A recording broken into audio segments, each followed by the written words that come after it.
Hello ladies and gentlemen, this is your boy Mrteamguy with another episode of Gaming Spotlight. Today I want to talk about a rogue-lite metroidvania called Dead Cells.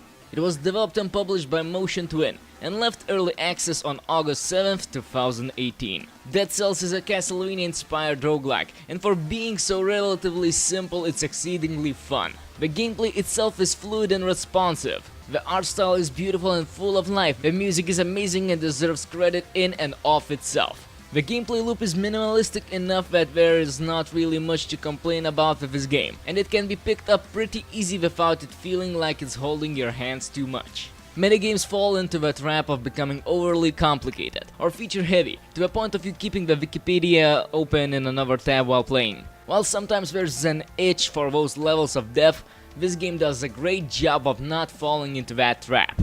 Easy to interrupt mechanic and addictive gameplay make this a game that's definitely worth picking up.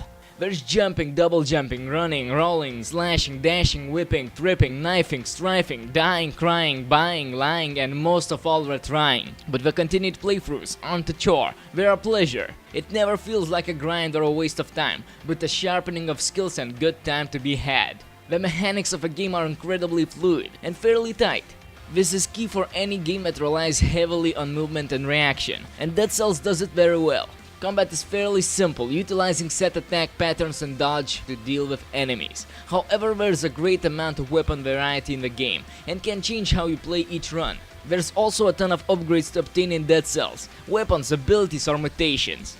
Any upgrades you purchase will carry over to the next run and will be available to you. Either it will be given at the start if you have a certain perk, or it will be purchasable or found throughout the duration of a run. Along with a fair amount of enemy variety in the game, it provides a very nice and lasting experience each run. There's no real explicit story to the game. You always start at the beginning, go out to venture the castle, and if you die, you return. The reason isn't given, just accept it. However, there's some lore to the locations as well as certain NPCs that will interact with you. There's many to unlock, but it takes time for some. To unlock certain things you need a currency called cells, and some upgrades or weapons unlock are incredibly expensive. However, my biggest gripe isn't with that.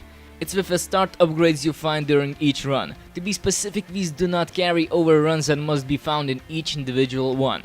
There are scrolls that will upgrade both your health and certain type of weapon damage. There are 3 types to select. Each upgrade provides a 50% increase. Yet I don't feel that there's any change to my strengths, even when I have 7 or more points into that certain weapon type. In this current state, the game is great. If you're a fan of Metroidvanias in general, then this is an easy recommendation.